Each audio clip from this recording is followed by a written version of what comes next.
balik warna-warna itu tersembunyi rahsia alam yang jauh lebih dalam. Rahsia tentang bintang dan unsur yang membentuk segalanya. Inilah kisah pelangi menyimpan rahsia unsur bintang. Di dalam dunia ini tersimpan pelbagai rahsia, antaranya cahaya. Bagaimana pelangi boleh terjadi? Apakah rahsia cahaya? Mari kita lihat.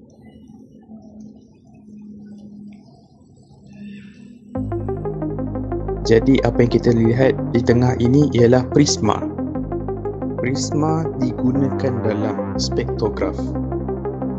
Dari bahagian bawah kiri, cahaya dari bahagian kiri dipancarkan ke prisma dan ada sebahagian terpantul ke bahagian atas, ada juga yang termasuk dalam prisma.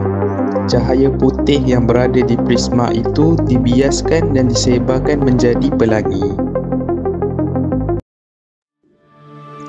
Kita dah memahami bagaimana pelangi boleh terjadi. Jadi, kita akan dengarkan yang seterusnya. Apa kaitan cahaya dan juga bintang? Mari kita dengarkan. Korang tahu tak? Ataupun pernah tak terfikir yang sebenarnya bintang tu kan ada cahaya dia. Jadi melalui cahaya tu lah kita boleh tahu ataupun kita boleh kenal bintang tu macam mana. Melalui spektrum. Apa tu spektrum? Spektrum ni dia ialah cahaya ataupun corak cahaya yang terhasil berdasarkan panjang gelombang cahaya tu. Jadi apabila cahaya, tak kisahlah cahaya apa-apa, dilalukan pada prisma atau alat spektroskop, cahaya tu akan diserakkan dan jadilah warna pelangi yang biasa kita nampak kat kaca prisma tu. Dan tengah-tengah tu dia ada satu line tau, namanya line serapan ataupun kita panggil absorption line. Jadi bila kita tengok apakah maklumat yang boleh didapat dalam spektrum, iaitu kita kena tahu unsur kimia dalam bintang. Kita boleh tahu berdasarkan cahaya itu unsur kimia dalam bintang. Contohnya hidrogen, helium, natrium. Sebab setiap unsur kimia dia ada corak spektrum sendiri. Contohlah spektrum tu macam mana. Dan kalau macam tu mesti dia tu helium. Jadi kat mana-mana bintang pun kalau kita dapat spektrum macam tu, maka adalah helium dalam tu. Contoh lain, contohlah planet tu terdiri daripada ada natrium, dan maka setiap planet lain yang terhasil dari natrium atau mengandungi natrium kita akan nampak spektrum macam tu. Sebenarnya corak spektrum ni ibarat cap jari untuk unsur kimia. Dan apabila saintis tengok dalam spektrum ada garis tertentu, dia boleh tahulah unsur apa yang dalam atmosfera bintang tu. Kerana apa? Kerana elektron dalam atom menyerap foton pada tahap tenaga tertentu dan dia tinggalkan garis gelap pada spektrum.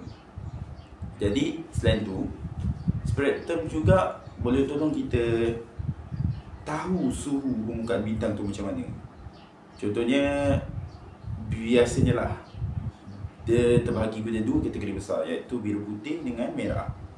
Kalau biru putih, dia sebenarnya kita fikir biru ni sejuk kan, tapi sebenarnya biru putih ni lah yang panas sangat, iaitu mungkinlah boleh mencapai 10,000 darjah Celsius ke atas.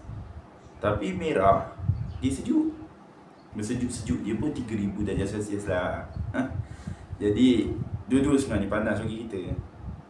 Dan spektrum black body spectrum digunakan untuk anggar suhu pada puncak spektrum, pada kedudukan puncak. Dan seterusnya kita boleh tahu juga pergerakan bintang, sama ada dia red shift ataupun blue shift. Jika garis spektrum, maksudnya bila kita gunakan kaedah untuk berdasarkan cahaya pada bintang tu, kita lalukan pada prisma ataupun alat dia lah, dan nampak garis spektrum tu, dan garis spektrum tu beralih ke merah. kita panggil redshift. Bintang tu maksudnya jauh, menjauh ataupun bergerak menjauh dari kita. Dan jika dia beralih ke biru, blue shift, maksudnya bila kita tengok kat garis spektrum tu makin ke biru, maka dia tu bergerak datang kepada kita, tapi tak ada datang dekat, cuma dia datang, mungkin datang dia ke depan sikit ke, macam tu lah. Jadi benda ni dikenali dalam kalangan saintis lah sebagai Doppler effect untuk cahaya itu sendiri. Dan seterusnya kita pun boleh tengok tekanan gas.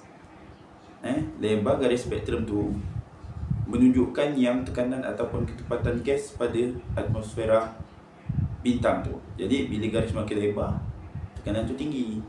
Bila garis halus, maksudnya tekanan tu rendah. Dan contoh lain lah, contoh yang kita nampak dalam real life ialah garis Fraunhofer dalam matahari. Pada tahun 1882, 1802, William Wollaston perasan ada garis hitam pada spektrum matahari. Jadi dia susuli pula pada tahun 1814, Joseph von Fraunhofer. Dia mengkaji sebab dia perasan dia ni kesinambungan dari penemuan William Wollaston. Jadi von Fraunhofer pun mengkaji apa benda yang William jumpa tu. Dan bila dikaji secara terperinci, dia nampak ada 570 garis gelap dalam spektrum cahaya matahari. Banyak betul. Dan akhirnya dia tahu apa tu yang menunjukkan garis-garis gelap tu, dan beliau mendapati itulah bukti kehadiran unsur dalam atmosfera planet tersebut. Contohnya natrium, kalsium, hidrogen. Dan garis-garis hitam tu dipanggil sebagai garis Fraunhofer. Dan seterusnya kita ada 3 jenis spektrum. Ada spektrum berterusan, iaitu jasad panas seperti menton, garis pancaran, jalur terang, dan juga spektrum serapan, iaitu jalur gelap dari cahaya melalui gas sejuk. Dan itulah ketiga-tiga jenis spektrum yang sering kita jumpa. Dan kita tak tahulah, masa-masa akan datang mungkin ada yang kapal kelima, saya tak pasti. Dan kesimpulannya, spektrum cahaya bintang ni bukannya kosong-kosong, bukannya hanya untuk tengok panjang gelombang dan sebagainya. Tapi melalui spektrum cahaya bintang ni lah kita boleh tengok bintang yang kita tak pernah jumpa, dan kita boleh kaji terus bintang tu macam mana. Jadi berguna juga spektrum ni. Kita ingat buat gelang panjang gelombang tu, rupanya ada fungsi-fungsinya.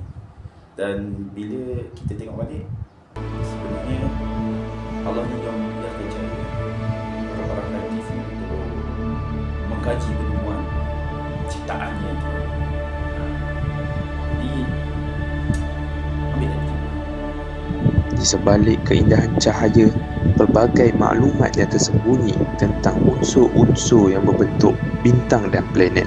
Setiap warna, setiap jalur cahaya adalah petunjuk kepada asal-usul dan kandungan sesuatu objek di angkasa.